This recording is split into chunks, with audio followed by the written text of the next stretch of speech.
the channel where drama sizzles and revenge burns hotter than ever. If you love jaw-dropping twists, bold characters, and stories that keep you guessing till the end, you're in the right place. Subscribe and dive into gripping tales of betrayal, karma, and ultimate payback. Get ready for unforgettable moments and satisfying endings, only on Crazy Pepper. Hit that bell and let the drama begin. At my wife's 40th birthday party, her lover walked in with flowers. She kissed him in front of everyone. "Finally, a real man," she announced. I stood up and handed him an envelope. "Congratulations, she's all yours." He opened it, read it, dropped the flowers, and ran.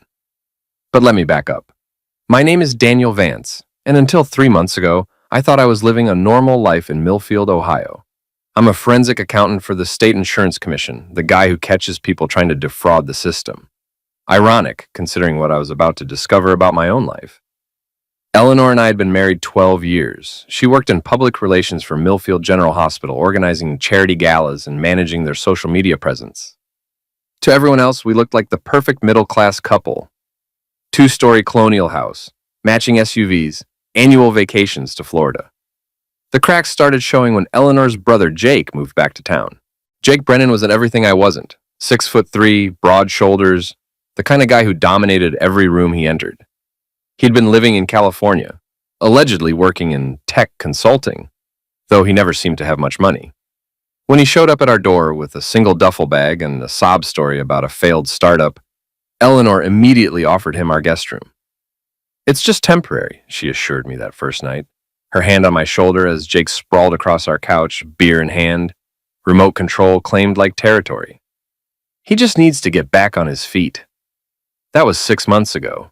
Jake had opinions about everything, my job, my car, the way I loaded the dishwasher, but mostly he had opinions about Eleanor. "She's wasting her potential with that hospital gig," he'd tell me over dinner as if I wasn't sitting right there. "Eleanor's got real talent. She could be running her own PR firm, making serious money. Instead, she's playing secretary to a bunch of doctors." Eleanor would beam at these pronouncements like Jake was delivering profound wisdom instead of obvious observations. She started staying late at the hospital more often, attending networking events and professional development seminars. She bought new clothes, expensive ones. Started going to a different gym. The first real warning sign came when our friends Mike and Jennifer Chen invited us to their anniversary party.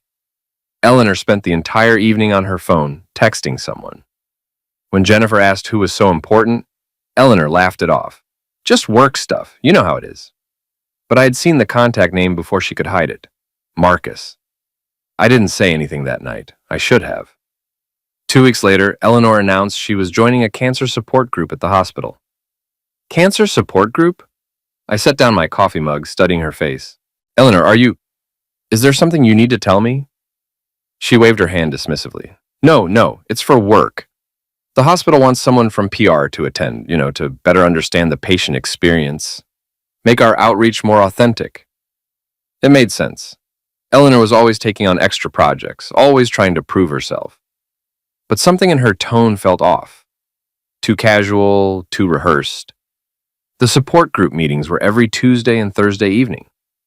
Eleanor would come home from these sessions emotionally drained, sometimes crying. When I tried to comfort her, she'd push me away.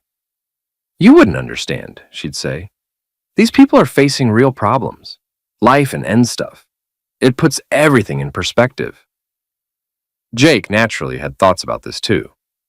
"She's too sensitive for that kind of work," he declared one evening while Eleanor was at another meeting. "All that sadness and fear. It's not healthy for someone like her. She needs to be around positive energy, successful people." "She's helping people," I said. "It's important work." Jake laughed, not a pleasant sound. "Danny boy, you've got to stop thinking so small. Eleanor's got ambition. She's not going to be satisfied playing house with a government paper pusher forever." The way he said paper pusher made my jaw clench. I'd heard that tone before, in my previous life. The dismissive arrogance of someone who'd never done real work, never taken real responsibility for anything. Because here's what Jake didn't know about me. Daniel Vance, the forensic accountant, was a carefully constructed identity.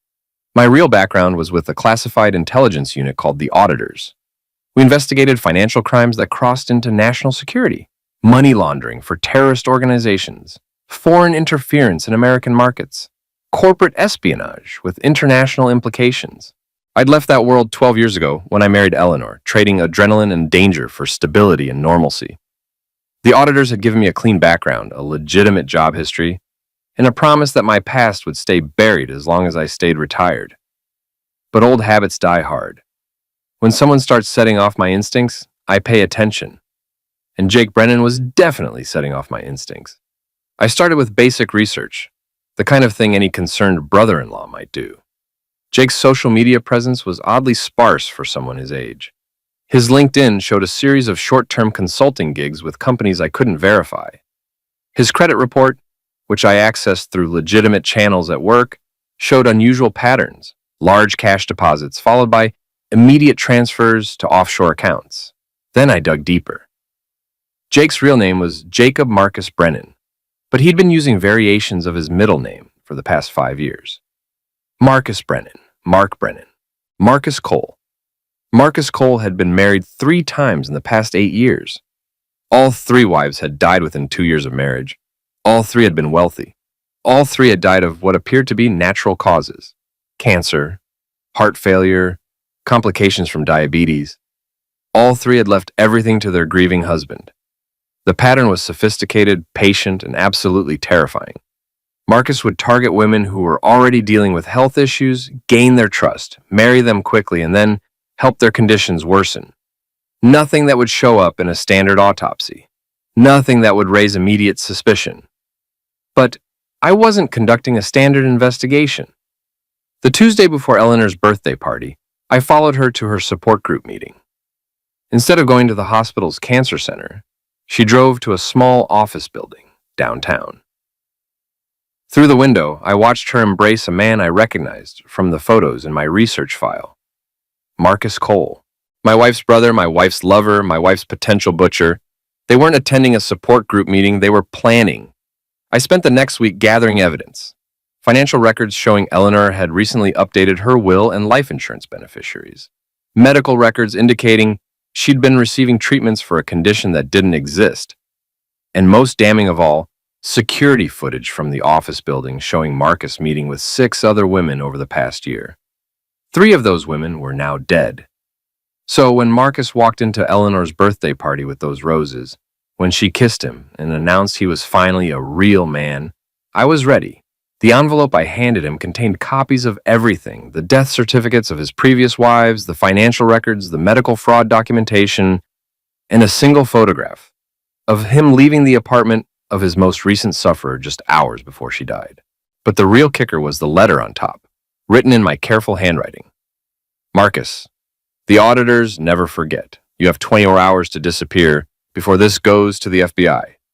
Your choice, DV. He read it. His face went white. He dropped the flowers and ran. The party went silent. Eleanor stared at me, confusion and fury warring on her face. Daniel, what the hell? Ladies and gentlemen, I announced to our stunned guests, I'd like to propose a toast to my wife Eleanor, who's about to learn the difference between a real man and a real monster. The aftermath of the birthday party was swift and brutal.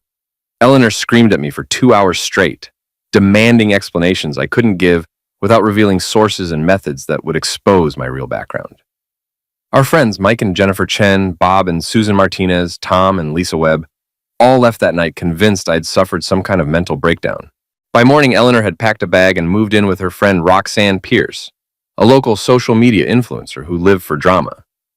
Roxanne immediately began documenting Eleanor's escape from an abusive marriage across all her platforms, painting me as a controlling husband who'd finally snapped. The story spread through Millfield like wildfire. Small towns love a scandal, and this one had everything: a public humiliation, a mysterious brother who'd vanished overnight, and a respected professional apparently losing his mind. My phone buzzed constantly with calls I didn't answer. My supervisor at the Insurance Commission, Patricia Wells, left 3 increasingly concerned voicemails requesting a meeting. My neighbors avoided eye contact when I checked the mail. But I wasn't concerned about social embarrassment. I was concerned about staying alive. Because Marcus Cole hadn't just disappeared, he'd gone underground. And in my experience, when a professional butcher goes underground, he's not running away. He's repositioning. I spent the next 3 days conducting surveillance from my home office, monitoring Eleanor's movements through a combination of social media tracking and old-fashioned observation. She was staying at Roxanne's downtown apartment, still going to work at the hospital, still maintaining the pretense that she'd been the sufferer of my sudden, inexplicable paranoia. What she didn't know was that I'd installed monitoring software on her phone 6 months ago, when I first suspected the affair. Every text message, every call, every GPS location, I had access to all of it. The messages between Eleanor and Marcus had stopped completely after the party. But there were new conversations, with someone identified only as H in her contacts. H, the situation has become complicated. We need to accelerate the timeline. Eleanor, I don't understand. You said Marcus would handle everything. Honey, Marcus is no longer available. There are other assets in play. Eleanor, assets? What are you talking about? I just wanted out of my marriage. H, Mrs. Vance, you entered into an arrangement. That arrangement has obligations. The conversation continued for several exchanges, revealing the horrifying truth. Eleanor hadn't just been having an affair. She'd been recruited into something much larger and more dangerous. The cancer support group was a front. Marcus Cole wasn't just a serial butcher. He was part of an organized network that identified and exploited vulnerable women, using romance and false medical diagnoses to manipulate them into financial arrangements that ultimately led to their ends. Eleanor had been a target, not a co-conspirator, at least not initially. But somewhere along the way, she'd been offered a choice: become a sufferer or become a partner, help them target other women, and she'd get to keep the money and start a new life. She'd chosen partnership. The revelation hit me like a physical blow. The woman I'd married, the woman I'd loved for 12 years, had agreed to help homicide other wives in exchange for her freedom and a cut of the profits. I sat in my darkened office, staring at the messages, trying to reconcile this information with the Eleanor I thought I knew. The Eleanor who cried at animal rescue commercials. The Eleanor who volunteered at the food bank every Christmas. The Eleanor who'd held my hand through my father's funeral and promised we'd face everything together. But people change. Or maybe they just reveal who they really were all along. My phone rang. Patricia Wells, my supervisor. Daniel, we need to talk. My office, tomorrow morning, 9 a.m. Patricia, I can explain. No explanations over the phone. Just be there. She hung up. I knew what that meant. Someone had filed a complaint about my behavior at the party. Probably multiple someones. In a small town like Millfield, a forensic accountant's reputation was everything. If people thought I was unstable, unreliable, prone to public outbursts, I'd lose my job.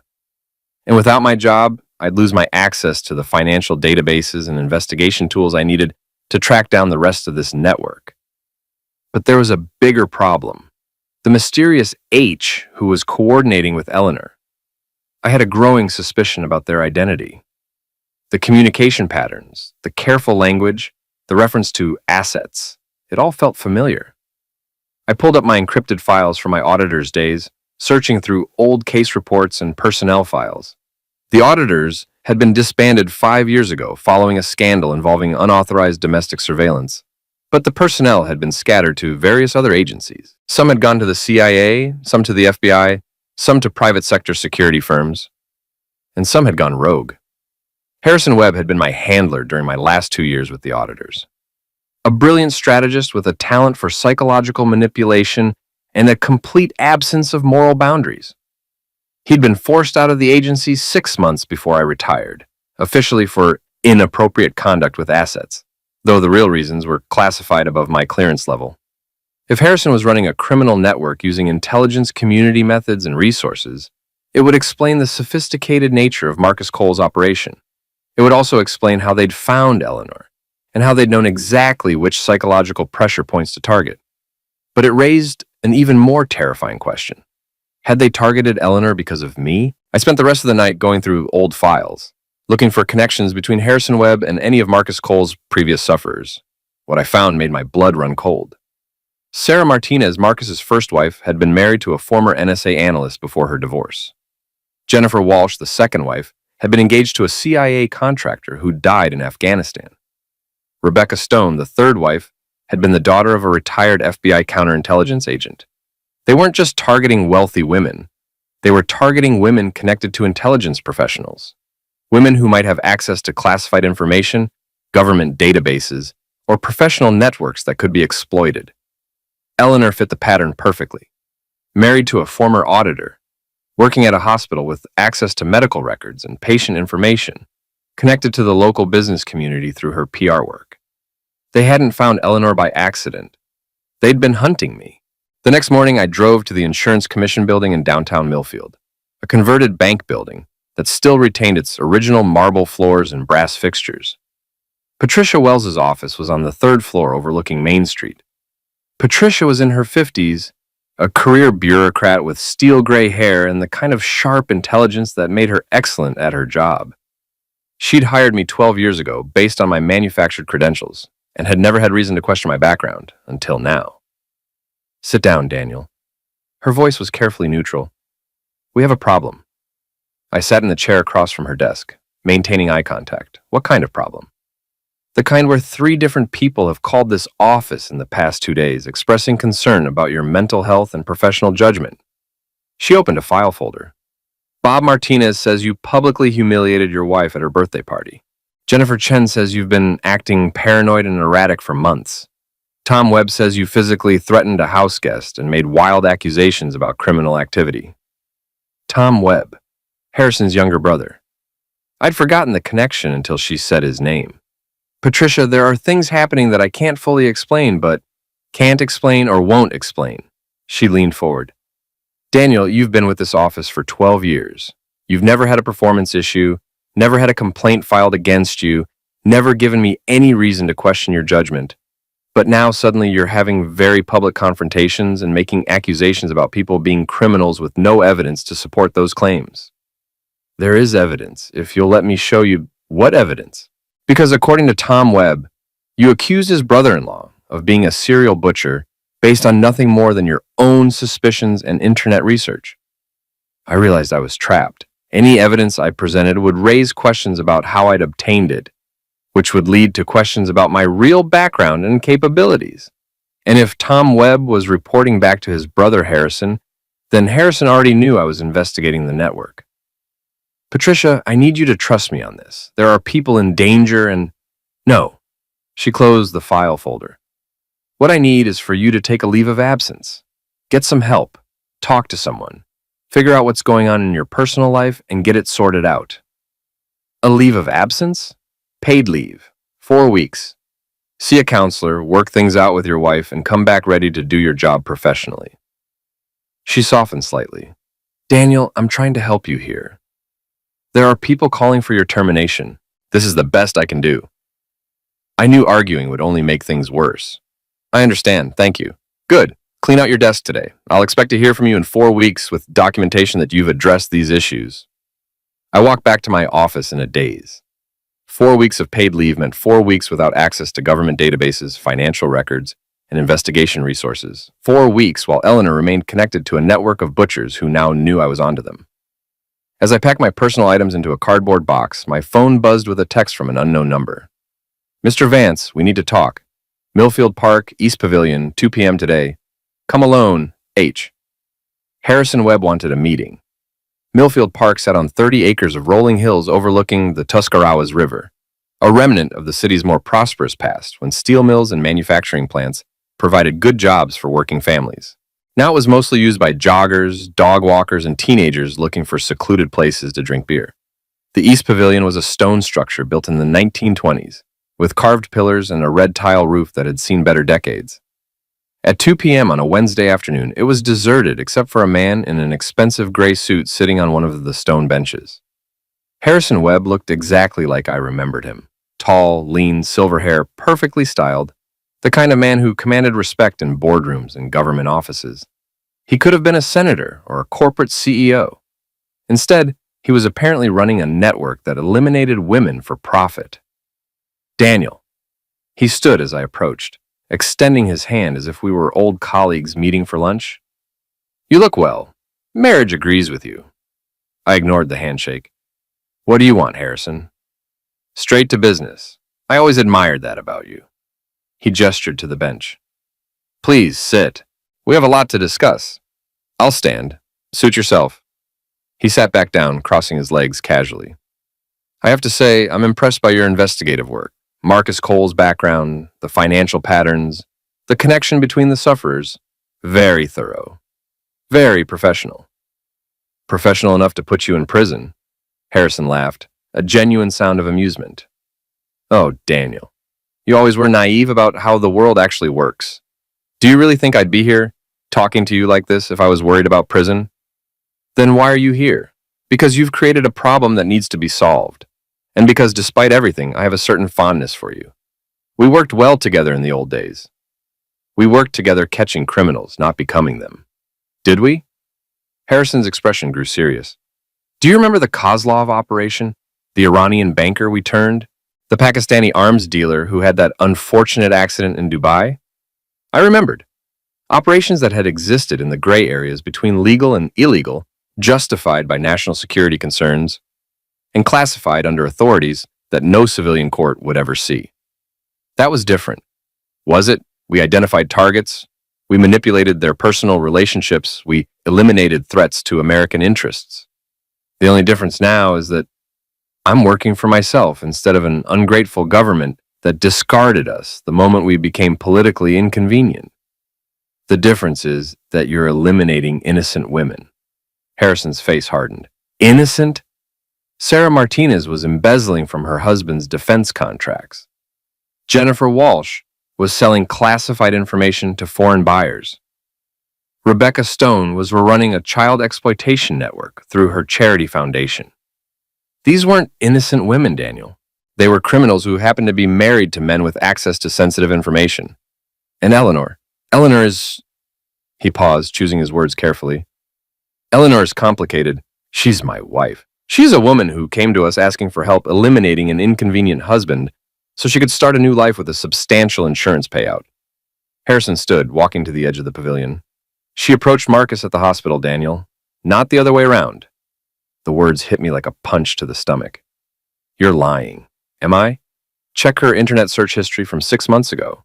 How to prove spouse is mentally unstable. Grounds for divorce in Ohio. Life insurance payout after spouse self-destruction. She was planning your end long before we ever made contact. I wanted to deny it, to dismiss it as psychological warfare, but the pieces fit too well with what I'd observed.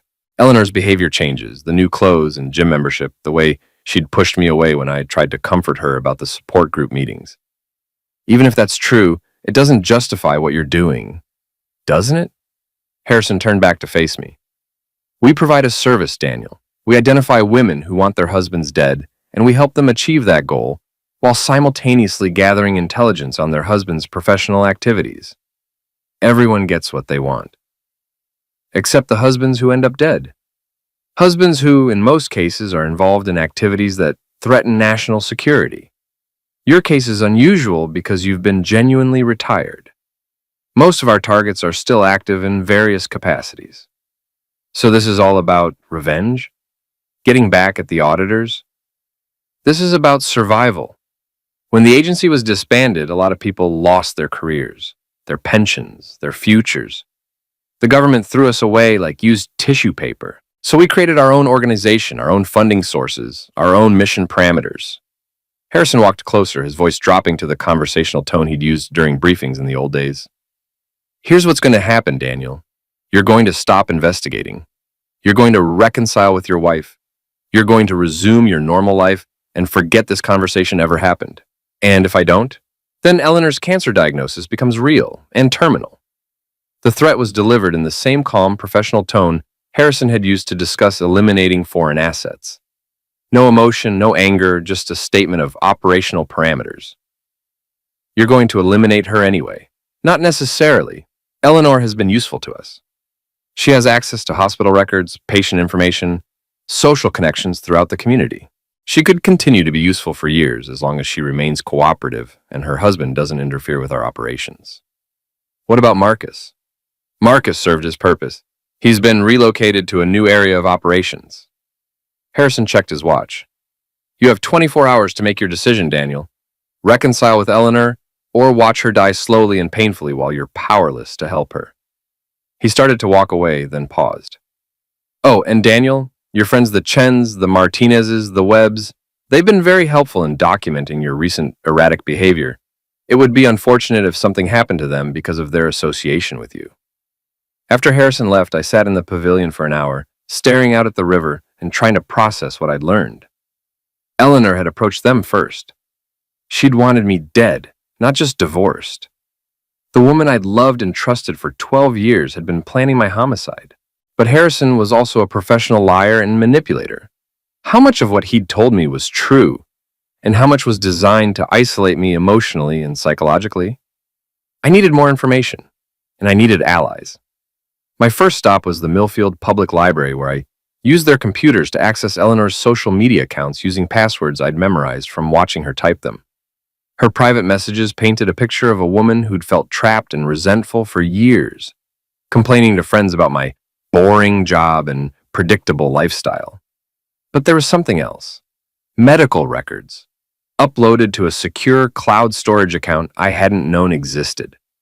Lab results, diagnostic reports, treatment protocols, all documenting a case of ovarian cancer that had been diagnosed 3 months ago. Eleanor really was sick. The question was whether the illness was natural or induced. I drove to Millfield General Hospital, where Eleanor worked. The parking garage was mostly empty at 4 p.m. on a weekday, with most of the day shift having gone home and the evening shift not yet arrived. I found Eleanor's car on the 3rd level, a silver Honda Accord she'd bought 2 years ago. Using skills I hadn't practiced in over a decade, I picked the lock and searched the interior. In the glove compartment, I found a small plastic bottle with no label, containing white pills that looked like standard pain medication. But when I examined them more closely under the parking garage lights, I could see tiny pinprick holes in several of the capsules, evidence that they'd been opened and tampered with. Someone was poisoning Eleanor's medication. The realization changed everything. Harrison's network wasn't just manipulating Eleanor psychologically, they were making her physically sick, creating real symptoms that would support the fake cancer diagnosis. She probably didn't even know she was being poisoned. My phone buzzed with a text from Eleanor's number. "Daniel, we need to talk. Can you meet me at home tonight, 8 p.m.? I stared at the message, trying to determine if Eleanor had sent it herself or if someone else was using her phone. The tone was different from her usual texting style, more formal, less emotional. But it didn't matter. I needed to see her to warn her about what was happening, to try to save what was left of our marriage, and possibly her life. I just had to figure out how to do it without getting both of us eliminated. I arrived at our house at 7:45 p.m., parking across the street and observing the property for 15 minutes before approaching. Eleanor's Honda was in the driveway, but there was also a black SUV with tinted windows parked 2 houses down that hadn't been there when I'd driven past that morning.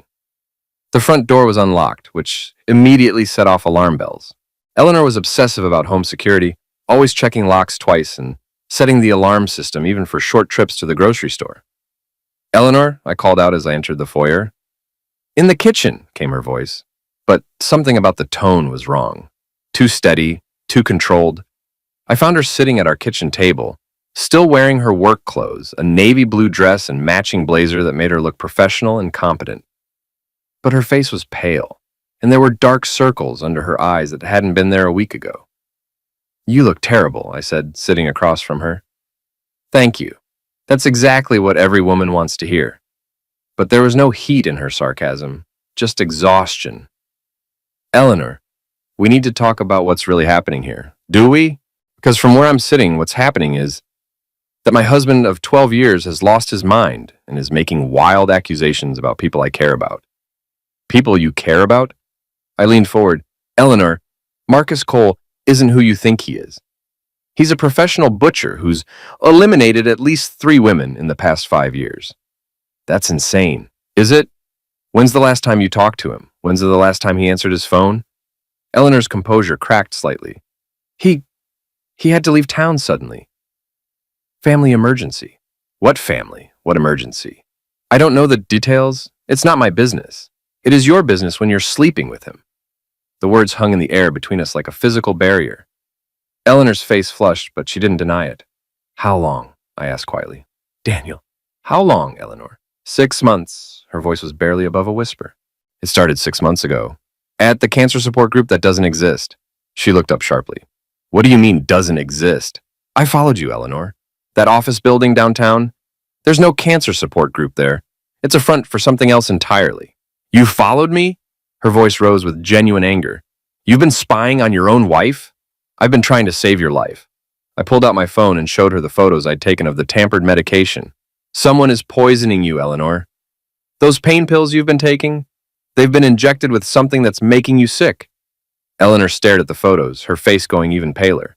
That's not possible. Look at the evidence. The pinprick holes in the capsules, the fact that your symptoms started right around the time you met Marcus, the convenient cancer diagnosis that requires expensive treatments. Stop. Eleanor stood abruptly, pacing to the kitchen window. Just stop. You're scaring me. Good. You should be scared. Because the people you've gotten involved with don't just eliminate their targets, Eleanor. They eliminate anyone who becomes inconvenient. What people? What are you talking about? I made a decision that would either save our marriage or destroy what was left of it. Eleanor, my real name is Daniel Vance, but my background isn't what you think it is. I used to work for a classified intelligence unit called the Auditors. We investigated financial crimes with national security implications. Eleanor turned from the window, staring at me as if I'd grown a second head. Intelligence unit? Daniel, you're a forensic accountant. That's my cover identity. It's been my cover for 12 years, ever since I retired and married you. But the people who are manipulating you, they know who I really am. They're using you to get to me. Eleanor sat back down heavily. This is insane. You're talking like we're in some kind of spy movie. I wish we were. In movies, the good guys always win. I reached across the table, trying to take her hand, but she pulled away. Eleanor, I know this is hard to believe, but you have to trust me. Your life depends on it. My life depends on it? She laughed bitterly. Daniel, my life fell apart the moment you handed Marcus that envelope at my birthday party. I've lost my friends, my reputation, probably my job. People think I'm married to a lunatic. What people? Everyone. Bob Martinez called me yesterday, asking if I was safe at home. Jennifer Chen wants me to consider a restraining order. Tom Webb offered to help me find a divorce attorney. Tom Webb. Harrison's brother still feeding information back to the network. Eleanor, listen to me very carefully. Tom Webb is not your friend. His brother Harrison is the one running this operation. They've been planning this for months, maybe years. Planning what? My end, and eventually yours. Eleanor stood again, this time moving toward the kitchen door. I can't do this. I can't sit here and listen to these paranoid fantasies. Where are you going? Back to Roxanne's. At least there I don't have to worry about my husband accusing everyone I know of being part of some vast conspiracy. Eleanor, please, just give me one more day to prove what I'm telling you. She paused at the doorway, her back to me. One day to prove that everyone I've trusted for the past 6 months has been lying to me? One day to prove that my husband is actually a secret agent and my lover is a serial butcher? Yes. And if you can't prove it, then I'll sign whatever divorce papers you want, and I'll leave you alone. Eleanor was quiet for a long moment. When she turned back to face me, tears were running down her cheeks. Daniel, I'm dying. The doctors say I have maybe 6 months if the treatment doesn't work. 6 months to figure out what I want to do with whatever time I have left. And instead of supporting me, instead of helping me through this, you're creating these elaborate fantasies about conspiracies and homicide plots. The pain in her voice was real, and it cut through my anger and suspicion like a knife. Whatever else was true, whatever lies she'd been told or choices she'd made, Eleanor was genuinely terrified and genuinely sick. Show me the medical records, I said quietly. What? The cancer diagnosis, the treatment plan, the doctor's reports. Show me the official medical records, and I'll believe you. Eleanor wiped her eyes with the back of her hand. They're confidential. You can show them to your husband. Can I? Because lately it feels like I don't have a husband. I have a stranger who looks like Daniel, but acts like someone I've never met. She was right, and I knew it. The investigation, the surveillance, the suspicion, it had changed me, brought back patterns of behavior from my old life that I'd tried to leave behind. Eleanor, I love you. Whatever's happened between us, whatever mistakes we've both made, I love you and I want to protect you. Then stop trying to protect me from imaginary threats and help me deal with the real ones. What if they're the same thing? Eleanor stared at me for a long moment, then walked back to the table and sat down. One day, she said finally, you have one day to convince me that I'm not married to a man who's lost his mind. But Daniel, if you can't prove these things you're saying, if this is all just paranoia and jealousy, then we're done, completely done. Understood. And no more spying on me. No more following me or going through my things or hacking my accounts. If we're going to figure this out, we do it together. I nodded, though I had no intention of keeping that promise if it meant letting her walk into danger. Good, Eleanor stood again. I'm going back to Roxanne's tonight. Tomorrow morning you can show me this evidence you think you have. But Daniel, it better be more than just suspicious internet searches and conspiracy theories. After she left, I sat in our empty house and tried to figure out how to prove a conspiracy to someone who was already part of it, whether she knew it or not. I had 24 hours to gather evidence that would convince Eleanor she was in danger, while simultaneously avoiding the network of butchers who were watching both of us. But I also had advantages they didn't know about, skills they thought I'd forgotten, resources they didn't know I could access, and most importantly, a motivation they couldn't match. They were doing this for money and revenge. I was doing this for love.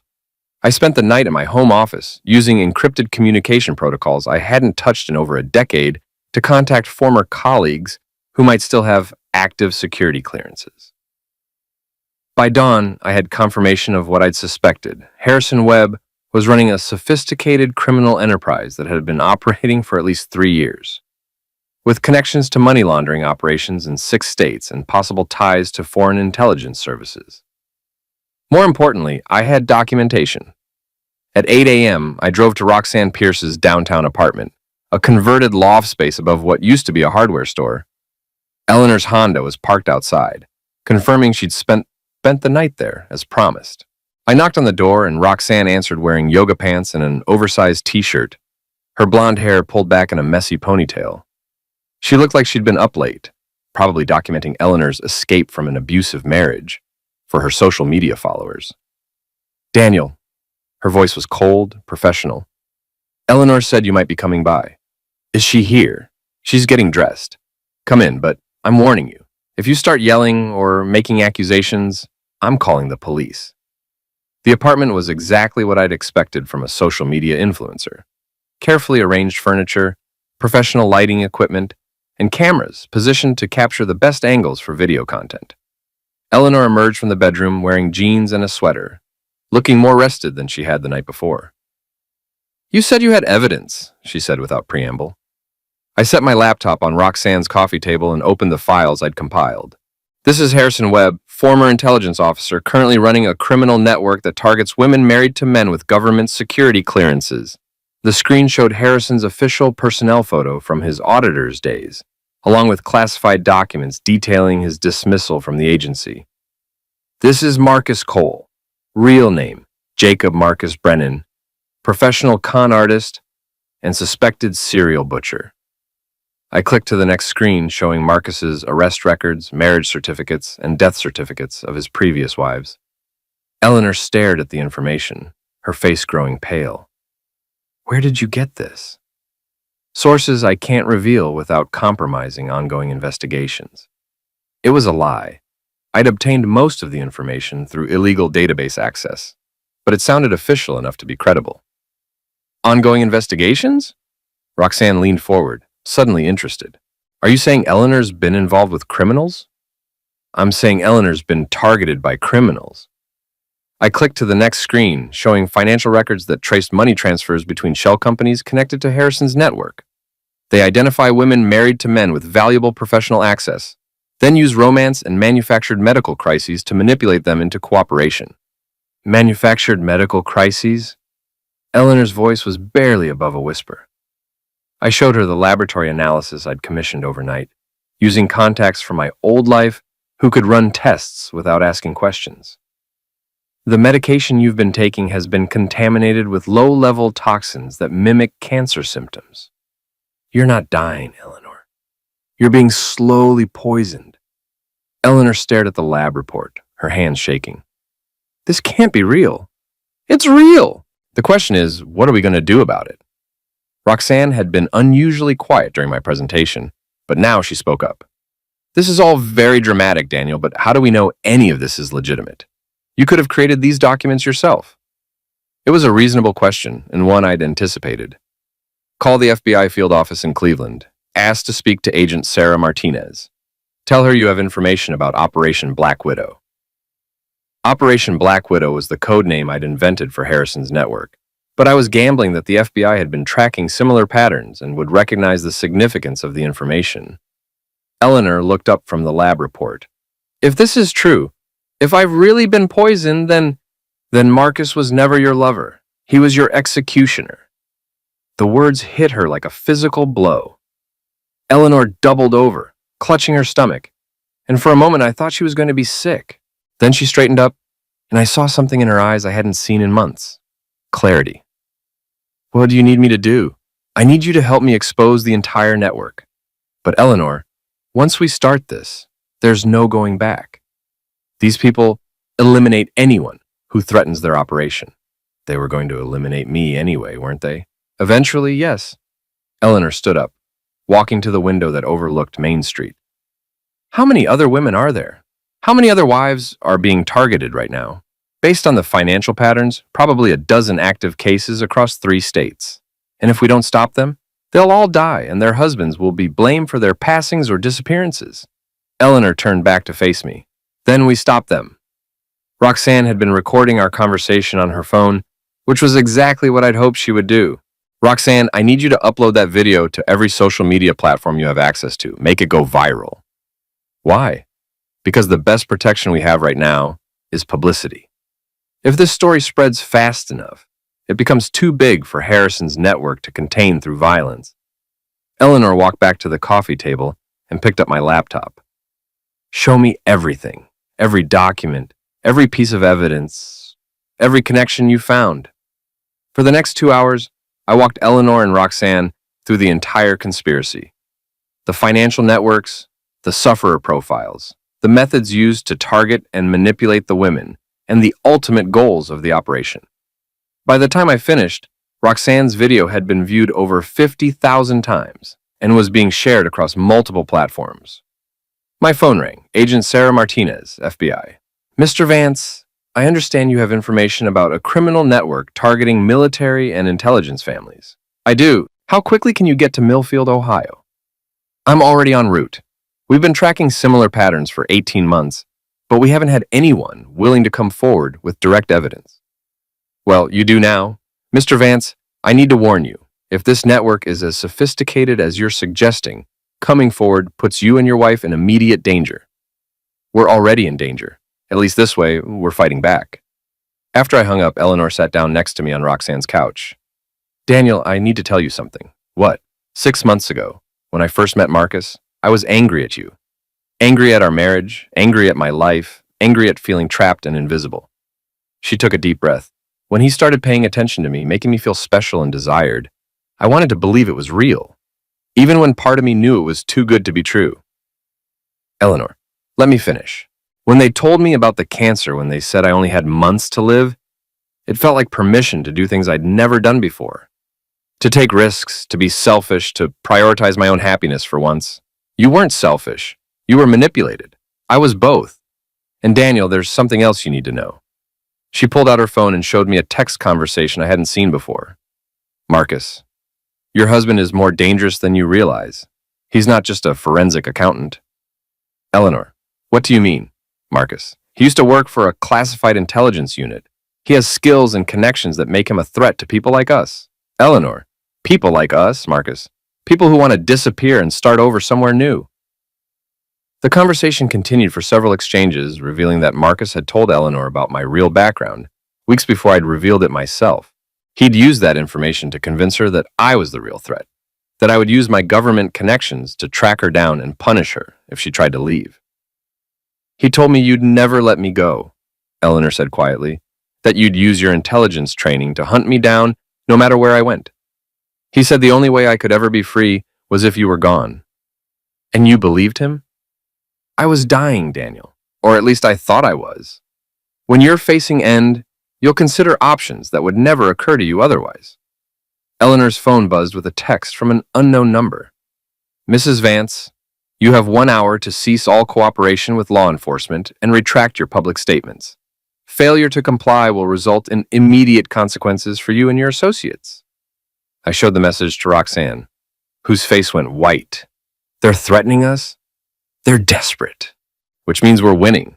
But even as I said it, I was calculating response times and defensive positions. The FBI was still at least an hour away, and Harrison's network had demonstrated they were willing to use violence when necessary. My phone rang. Harrison Webb. Daniel, you've made a serious mistake. Have I? Because from where I'm sitting, it looks like I've exposed a criminal conspiracy and saved my wife's life. Your wife's life was never in danger until you involved law enforcement. Now, however, the situation has changed. Meaning you have 30 minutes to get Eleanor to a location I'm going to text you, or Roxanne Pierce is going to have a very unfortunate accident while live streaming to her 50,000 followers. The line went dead. A moment later, my phone buzzed with an address. The abandoned Millfield Steel Foundry on the outskirts of town. Eleanor had heard enough of the conversation to understand what was happening. He wants to trade me for Roxanne? He wants to eliminate all the witnesses and make it look like a homicide self-destruction. Jealous husband eliminates wife and her friend, then turns the tool on himself. So what do we do? I looked at Eleanor, then at Roxanne, then at the laptop full of evidence that could destroy Harrison's entire network. We end this. The Millfield Steel Foundry had been abandoned for 15 years, a rusting monument to the town's industrial past. The main building was a cathedral of twisted metal and broken windows, surrounded by smaller structures that had once housed administrative offices and worker facilities. I parked a quarter-mile away and approached on foot, using skills I hadn't practiced since my auditor's days to move silently through the overgrown industrial landscape. Eleanor had wanted to come with me, but I'd convinced her to stay with Roxanne at the police station, where they'd be safe until the FBI arrived. At least, that was the plan. My phone buzzed with a text from Eleanor. Daniel, they took Roxanne. We're both here. I'm sorry. I was walking into a trap, but I'd known that from the beginning. The question was whether I could spring a trap of my own. I found them in the main foundry building, in what used to be the central work area, where molten steel had been poured and shaped. Harrison Webb stood in the center of the space, wearing the same gray suit from our meeting at the park. Eleanor and Roxanne were seated in metal chairs about 20 feet away, their hands zip-tied behind their backs. Marcus Cole stood behind them, very much alive and holding a pistol with the casual competence of someone who'd used weapons professionally. Daniel. Harrison's voice echoed in the cavernous space. Thank you for coming. I was hoping we could resolve this situation without unnecessary violence. Let them go, Harrison. This is between you and me. Is it?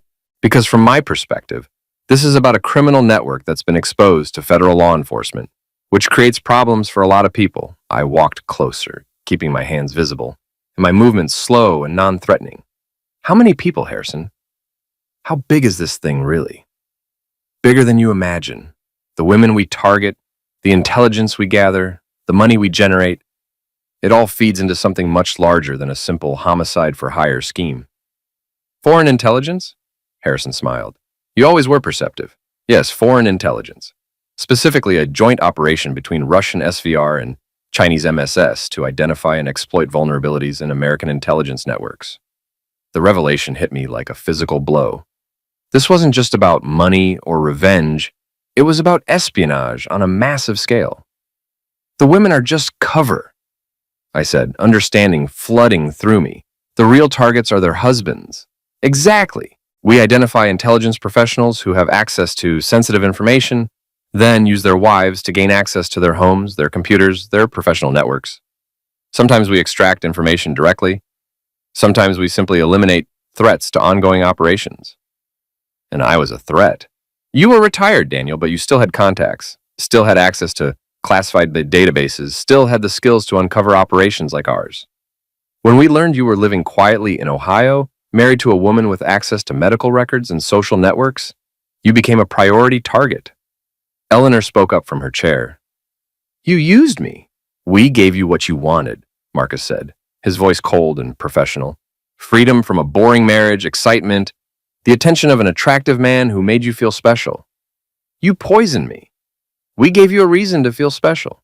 The cancer diagnosis, the support group, the sense that you were facing something dramatic and meaningful, it was all designed to make you feel like the protagonist of your own story instead of a supporting character in someone else's. The psychological manipulation was sophisticated and cruel, designed to exploit Eleanor's deepest insecurities and desires. But it had also created an opportunity. Eleanor, I said quietly, do you still have your phone? She nodded slightly. Is Roxanne's live stream still active? Roxanne's eyes widened as she understood what I was asking. She nodded toward her phone, which was propped against a piece of machinery about 10 feet away, its camera pointed toward the center of the room. Harrison and Marcus had been so focused on controlling the physical situation that they hadn't noticed they were being broadcast live to thousands of viewers. Harrison, I said, raising my voice slightly, tell me about the Russian connection. How long have you been working for the SVR? Since 6 months after the auditors was disbanded, they approached me through intermediaries, offered me a chance to use my skills for people who actually appreciated them. And the Chinese? Joint operation. The Russians provide the strategic planning, the Chinese provide the funding and technical support. We provide the intelligence and elimination services. Every word was being recorded and broadcast. Even if Harrison eliminated all of us, the evidence would survive. How many American intelligence officers have you eliminated? Directly? Maybe a dozen over the past 3 years.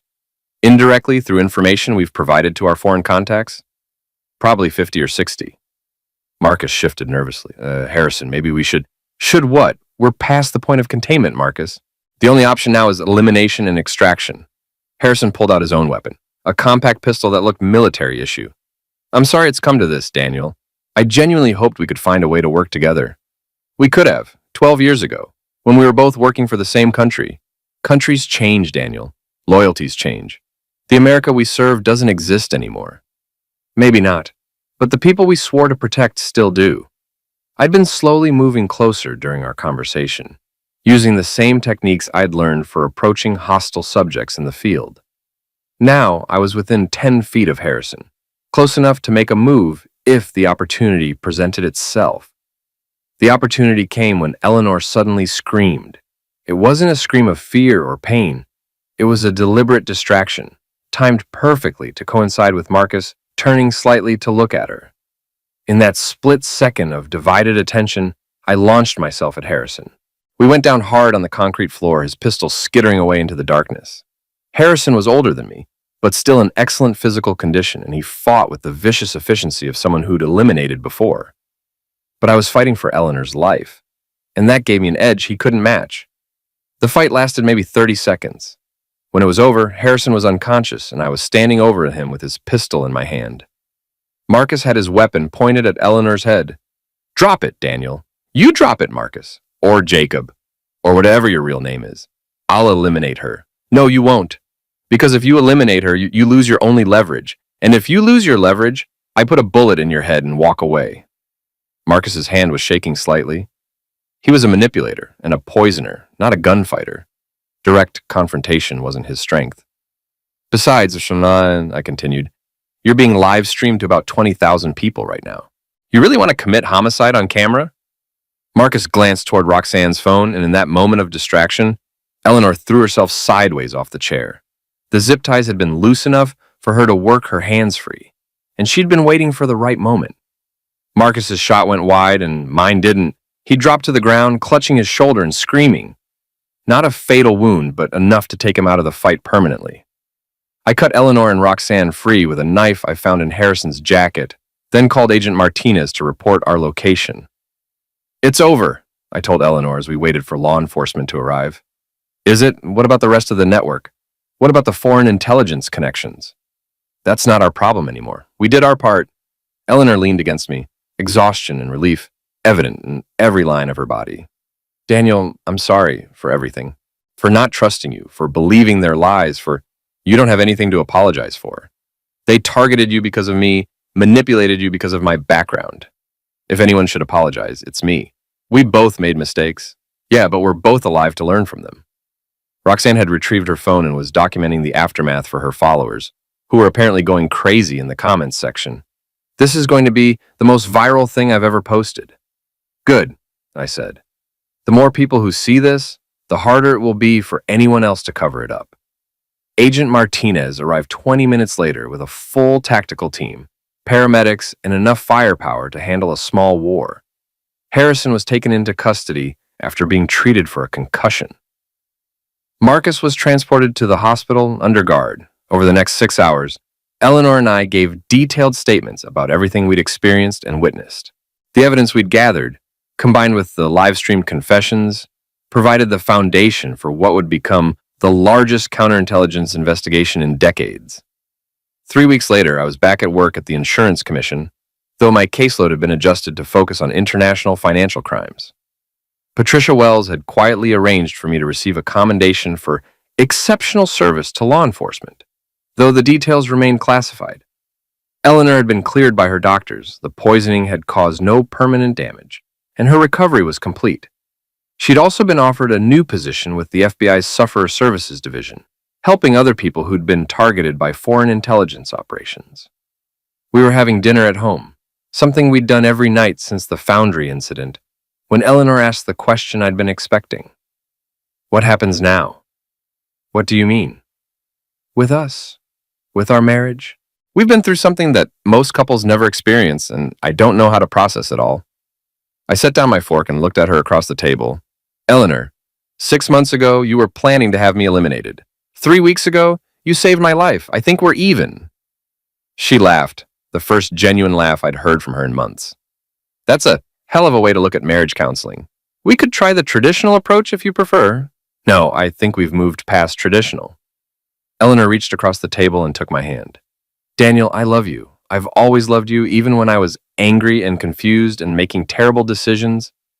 But I need to know that you trust me, that you're not going to spend the rest of our marriage wondering if I'm going to betray you again. Eleanor, you didn't betray me. You were targeted by professionals who knew exactly which psychological buttons to push. The fact that you recognized the manipulation and fought back when it mattered most tells me everything I need to know about who you really are. And who am I? You're the woman who threw herself off a chair to give me a clear shot at a man who was pointing a tool at your head. You're the woman who chose to fight back instead of giving up. You're the woman I married 12 years ago, and you're the woman I want to spend the rest of my life with. Eleanor squeezed my hand. Even knowing that I'm not the quiet, predictable wife you thought you married, especially knowing that. My phone buzzed with a text from Agent Martinez. Final count, 847 arrests across 12 countries, network completely dismantled. Thank you. I showed the message to Eleanor, who read it and smiled. 847 people, she said. How many lives do you think we saved? Hundreds, probably. Maybe thousands. Not bad for a boring forensic accountant and a hospital PR coordinator. Former boring forensic accountant. I think my cover's blown. Eleanor stood up and walked around the table to sit in my lap. Good. I like the real Daniel Vance better anyway. She kissed me, and for the first time in months, it felt like coming home. Outside our kitchen window, Millfield looked exactly the same as it had 6 months ago. Quiet streets, modest houses, ordinary people living ordinary lives.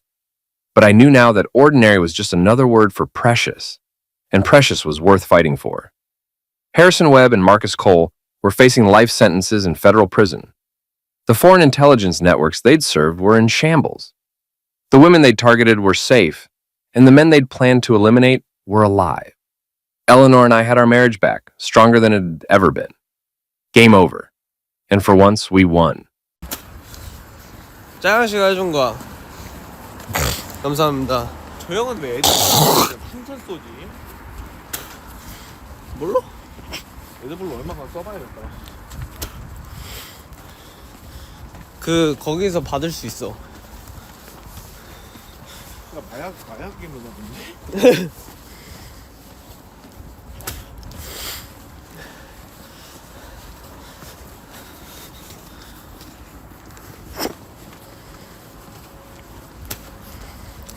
아우씨 10원이잖아 한 개가. 110원?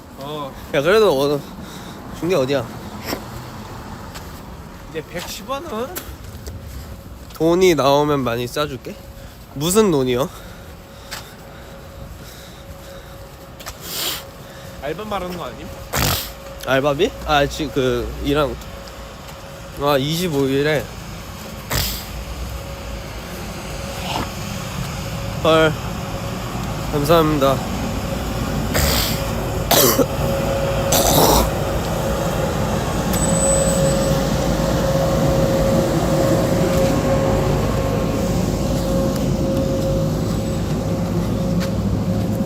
가봅시다.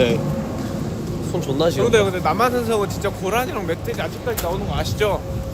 멧돼지 나오면 바로 잡을게요. 근데 진지하게 나와요 형들. 물 아니에요 니마이. 니마이. 니마 쌈마로 나옵니다 형님들. 진짜 진지하게 나오거든요. 근데 거기서 10만 원 쏘시면 제가 맨몸으로 간다는 말이긴 한데 혹시 어떻게 쏘시나? 정상까지긴 함. 야 근데 정상까지 맨몸이면 1시간 걸리잖아. 1시간 반? 어. 근데 이 형님 어차피 쏠 줄 없어요 10만. 아, 근데 아까 너무 많이 줘가지고. 근데 안 줘도 돼요.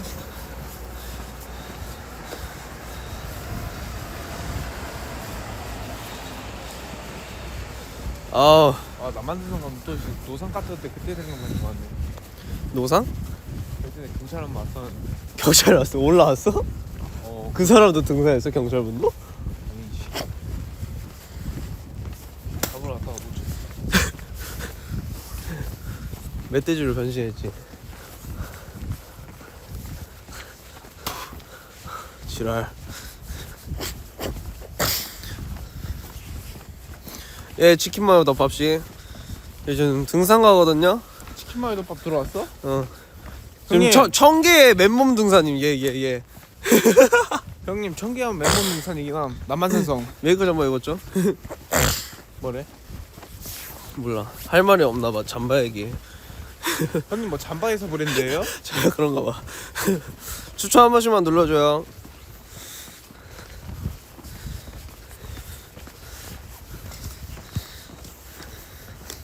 나 여기서 좀 천천히 걸어야 돼 영상. 너 뭐라 하는지 안 들린대. 어? 안 들린대. 너 뭐라 하는지. 아 지금 말해. 형님 청계 쏴봐요. 예, 팬티만 입고 등산님. 진지하게. 그리고 중간에 제로투도 쳐줌. 그건 없었던 거 같아. 있었어 씨발로 봐. 고경람죄로 벌금이 더 셀걸? 그래? 형 지금 이 시간에 산탄산 아무도 없어요. 저희만 타요. 저희만. 추천 한 번만 눌러줘요. 마요 덮밥씨. 형님 그리고 지금 남한산성에 뱀 존나 많은 거 아시죠? 뱀들 자고 있거든요. 500개 쏘면 뱀 땅굴에다가 발 존나 착해요. 그거 플러스 벌집 존나 많거든요. 벌집 제가 손수 뜯어볼게요. 진지하게. 병원비가 더 나오겠다. 병원비가.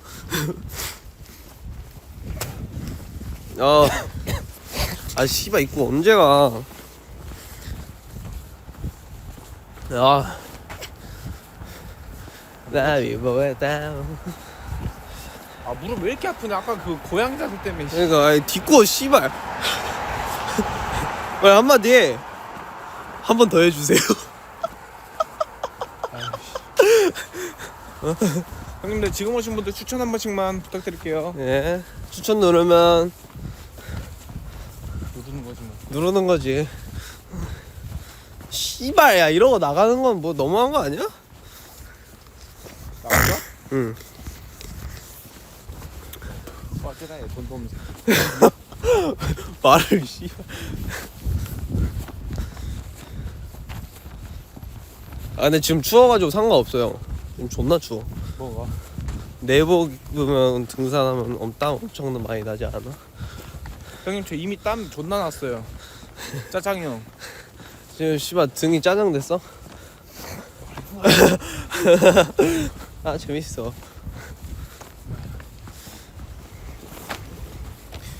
씨발 렛츠고. 아 좀 더운데? 아니, 손은 왜 해가- 시려운 거야? 해가 탐방도. 해가 탐방. 근데 이 시청자를 데리고 하는 건 너무 재미없을 것 같지 않아? 그렇지. 나 하늘 갔다가 내려가는 거 맞아. 저기 들어가면 존나 불편한데. 어.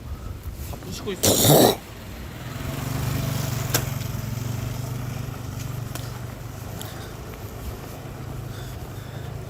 존댓말? 뭐래? 아까 반말하라며.